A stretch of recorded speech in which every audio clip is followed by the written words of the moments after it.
आंदोलन का आज 11वां दिन है और आज हम ये कह सकते हैं कि 75 सालों में जो जवानों की बात सरकार तक नहीं गई थी तो आज उनके कानों में तो चली गई, क्योंकि हमारा पहला संघर्ष ये था माइक और मंच छीनने का। वो हमने माइक और मंच छीन लिया, क्योंकि हमारे जो मांगे जो लेके जाते थे सरकार के पास में वो हमारे रिटायर्ड अधिकारी थे, जो हमारी संख्या बल दिखाते थे। संख्या बल दिखाने के बाद में वो सरकार के बंद कमरों में मीटिंग करते थे और एक वर्ग के लिए वो पे पेंशन लेके जाते थे, जिससे 2006 से आप 2022 तक बहुत ज्यादा नुकसान हुआ है हमारे रैंकों का। तो आज जो संघर्ष था वो माइक और मंच छीनने का था, क्योंकि माइक और मंच हमारे पास में नहीं था।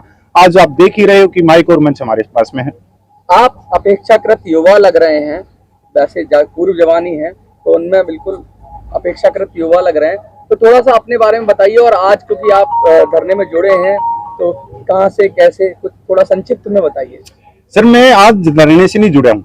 मैं पेंशन आया था 2014 में और मैं दिल्ली से हमारा जो पेंशन आया मैं दिल्ली से ही आउट हुआ था। तो मैंने यहाँ पे बैग रखा था, मैं घर पे नहीं गया था, मैं यहीं पे आया था। सबका सैनिक संघर्ष कमेटी का अगस्त 2014 में यहाँ पे एक आंदोलन चल रहा था, तो मैं घर की बजाय मैंने यहाँ पे अपना बैग रखा था रिटायरमेंट होने के बाद। मैं उस दिन से धरने के लिए हम दिन रात एक किए हुए, मतलब 9.5 साल के करीब हो गया और देश की अलग अलग जगह में गए हैं, अलग अलग अपने जवानों को जागरूक किया है और इसके लिए बहुत कठोर परिश्रम किया हमने। अब क्या लगता है आपको, जो आपका परिश्रम है उसमें कुछ रंग ला रहा है परिश्रम, और जवान तो जुड़ रहे हैं लेकिन सरकार पे कुछ असर पड़ रहा है? सरकार के सर, मैं एक सीधी सी एक देसी भाषा में बात कहूं तो एक कब्जी है, वो बहुत पुरानी कब्जी है और वो कब्जी अब की बार हम तोड़ने का प्रयास कर रहे और टूटेगी। ऐसा नहीं है, क्योंकि कोई भी बच्चा परीक्षा में बैठता तो 1 साल लगता है उसको उत्तीर्ण करने में, परीक्षा पास करने में। तो आज तो हमारा 11 दिन हुए हैं, तो 9.5 साल मेरे को होली और सबका सैनिक संघर्ष कमेटी को आज 14 साल के करीब हो गई। तो उसमें सबसे बुजुर्ग जो हो 90 साल के हैं सूबेदार प्रगट साहब, जब वो आज तक नहीं हार मानने तो हम इतनी जल्दी कहाँ हार माने। और वैसे भी हम जवान है सर, बॉर्डर के ऊपर जब खड़े रहते हैं तो दुश्मन के हम छक्के छुड़ा देते हैं। क्या कहना चाहते हैं आप? ये कहना चाहते हैं कि ऑफिसर नेतृत्व नहीं करेगा, जवान का जवान ही नेतृत्व करेगा, ये कह रहे हैं? बिल्कुल सर, देखो ऑफिसर और जवान एक सिक्के के 2 पहलू हैं। वो हमारे ही भाई हैं, हमारे परिवार से गए हुए। पर एक आप ये देखो कि एक जो फुटपाथ के ऊपर जो मूंगफली बेचता है रेडी में, उसका लड़का अगर IPS IAS बन जाता है और तो वो क्या उसकी यूनियन में काम करेगा? क्योंकि उसकी जो भौगोलिक स्थिति है बिल्कुल अलग है। और जो चपरासी है या आप MCD के अंदर जो सफाई कर्मचारी है वो चतुर्थ श्रेणी की है। अभी वो चतुर्थ श्रेणी के जो कर्मचारी हैं IPS IAS, क्या उनको अपनी यूनियन में लेंगे? नहीं लेंगे, उनकी डिमांड अलग है। हमारे जो अधिकारियों की है उनकी भौगोलिक स्थिति अलग है। हमारी कोई उनसे विरोध विवाद नहीं है, वो अपनी कोई भी मांगे मानो, पर हम अपनी मांगे खुद लेके जाएंगे सरकार। क्या जवान सक्षम है अपनी मांगों को सही तरीके से रखने में? अब आपको क्या लगता है? 20 फरवरी का ये नेतृत्व हुआ जो हजारों की संख्या में देखा, आप लोगों ने देखा होगा पिछले दिनों में जो एक रिकॉर्ड तोड़ था। नेतृत्व भी जवान जयशोज ने किया, रिटायर्ड वालों ने, और बड़ा ही शांतिपूर्वक किया। रह गई आलोचना की बात कि हमने उस चीज को भी, आलोचना भी आज तक हमने दबा के रखी है। पर लोकतंत्र के अंदर अगर आलोचना नहीं है तो लोकतंत्र नहीं है। पहली उसका पायदान, पहली सीढ़ी है आलोचना। हम आलोचना भी करेंगे पर जो संवैधानिक शब्द है उनके द्वारा करेंगे, जो केंद्र सरकार ने जो हमारे साथ में किया, इसमें कोई दो राय नहीं है। केंद्र सरकार ने फर्स्ट 1 रैंक 1 पेंशन में 42,700 करोड़ रुपया दिया, सेकंड में 23,000 करोड़ रुपया दिया। वोट प्रतिशत हमारा है 5 करोड़, 140 संसद सीटों को हम सीधा प्रभावित करते हैं। पर यहाँ पर नेतृत्व तो हमारा दिखा रहे हैं। बड़ी बात कह रहे हैं आप, कह रहे हैं वोट की चोट का भी हथियार इस्तेमाल किया जाएगा। अभी तक यहाँ मंच से किसी ने नहीं कहा है। आपने जो बात कही है कि भाई 5 करोड़ के लगभग वोटर हैं और वोट की चोट का भी इस्तेमाल करेंगे दबाने के लिए, ये पहली बार आपने कहा है। बिल्कुल बिल्कुल सर, आप लोगों ने पता होगा 15 सितंबर 2013 को एक रैली हुई थी रेवाड़ी के अंदर। उस समय के पूर्व मुख्यमंत्री गुजरात, उनको बुलाया गया था और वहां पहली सीढ़ी थी इस देश के अंदर जहां से प्रधानमंत्री के दावेदार का नाम निकला। उसमें आप देखोगे कि जवान थे 5 लाख, स्टेज पे कोई भी हमारा जवान नहीं था। वहां पर हमारे माननीय प्रधानमंत्री, वर्तमान प्रधानमंत्री ने बोला कि जो हमारे सैनिक हैं वो छोटी छोटी रैंकों के हैं, कंधे पे बंदूक रख के तब वो पहाड़ियों में जाते हैं और दुश्मन को मुंह तोड़ जवाब देते हैं। पर ये उनके ही शब्द वापिस चले गए। जो प्रीमेच्योर रिटायरमेंट है वो बाहर चले गए, जो 15, 16, 17 साल में आते हैं, जबकि प्रीमेच्योर होता ही नहीं है। सेना के अंदर एक बॉन्ड होता है कि 15+2, और जैसे एयरफोर्स के हैं उनका 20 साल। तो आज तो प्रेमेचर बाहर चले गए। और माननीय प्रधानमंत्री ने फरीदाबाद 2015 में मेट्रो का उद्घाटन करते हुए भी कही थी कि मेरे जवान मेरे जवान। तो हम माननीय प्रधानमंत्री को हाथ जोड़ के कहना चाहते हैं कि माननीय प्रधानमंत्री, आपके ही जवान है, हमने आपको पहली सीढ़ी दी है और इस देश का नेतृत्व दिया। क्योंकि सर वोट है, लोकतंत्र है कि हमने अपने अंगूठे से हमने नेताओं की पेंशन करवाई है अपने अंगूठे से, पर इसी अंगूठे ने हमारी पेंशन को काट दिया। तो सर वोट का तो है महत्व, ये कोई नहीं कह सकता कि नहीं। आप क्या कहना चाहेंगे इस पूरे परिप्रेक्ष्य में कि आप जो पॉलिटिकली अगर इसको कहेंगे तो राजनीतिक दबाव भी डाला जाएगा, 5 करोड़ के करीब जवानों के परिवार और सब मिला के वोट हैं, ऐसा कहा, तो क्या वो भी आप तरीका इस्तेमाल करेंगे? ऐसा है, हम जो है जो रेवाड़ी में रैली हुई थी, मैं उसका भी ऑर्गेनाइजर था, उसमें मैं मेंबर था। उस टाइम पे जो आज डिफेंस मिनिस्टर है राजनाथ सिंह, वो जो है बीजेपी पार्टी के अध्यक्ष होते थे और जो है ने मोदी साहब को जो है उन्होंने पीएम के लिए जो है वो किया था, नॉमिनेट किया था।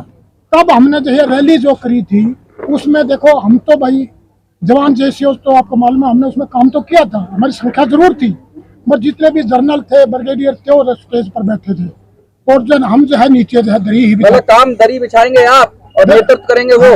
अब ऐसा चलेगा? नहीं, अभी नहीं चलेगा, नहीं चलेगा।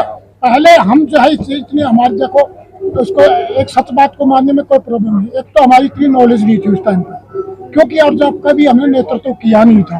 कोई भी चीज होती है अब स्टार्टिंग में आपको जो है मुसीबत प्रॉब्लम आती है, तो इसलिए हमने जो है उनका साथ दिया था। क्योंकि उस टाइम रक्षा मंत्री जो आज हैं राजनाथ साहब से भी मिले थे हम, और जो है प्रधानमंत्री साहब ने भी ये कहा था, क्योंकि हम 40 साल से दुखी हो रहे थे।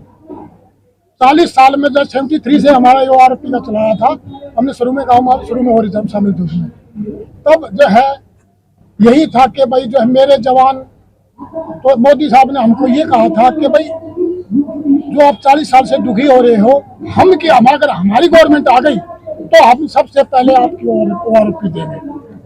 क्या कहेंगे आप? SSSC अब क्या करेगी, कैसे सबको एकजुट करेगी? कुछ लोग अलग जा रहे हैं, कुछ नए संगठन आ रहे हैं, कैसे आप सब? देखिए, SSSC साबका सैनिक संघर्ष कमेटी 10-12 साल से इस संघर्ष में लगी हुई है, प्योरली जेसीओ जवान संस्थावां, और उस टाइम हमारे साथ संख्या बल कम था।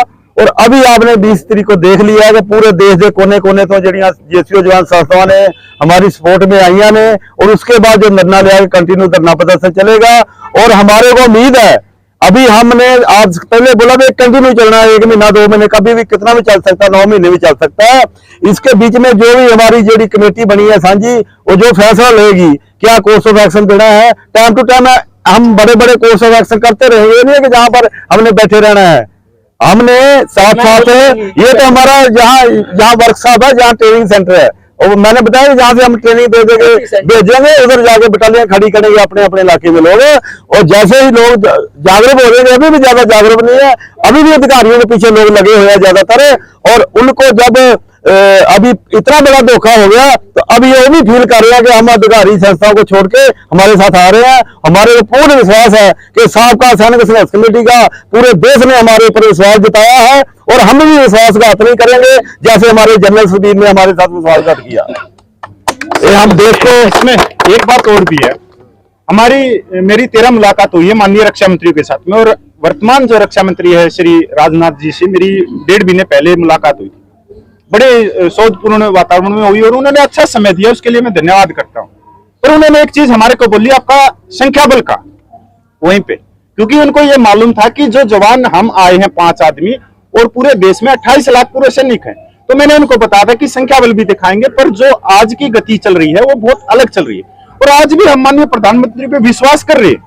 विश्वास करने का कारण क्या है? आपने पूर्व मुख्यमंत्री भी थे वे, तब भी वो बॉर्डर पे जाते थे और भाई लड्डू खिलाते थे जवानों के साथ में, फोटो खिंचवाते हैं, जवानों के साथ में घुल मिल के रहते हैं। तो अभी भी हमारे जो सूबेदार मेजर एसपी गोसल साहब ने 3-4 दिन पहले मीडिया को बताया था कि हमने न्योता भेजा है माननीय प्रधानमंत्री को कि वो लड्डू लेके आए और होली पे या हमारे साथ में बनाए। तो अभी हमारे को विश्वास है कि जो हमारे वर्तमान जो प्रधानमंत्री है वो हमारी बात को सुनेंगे।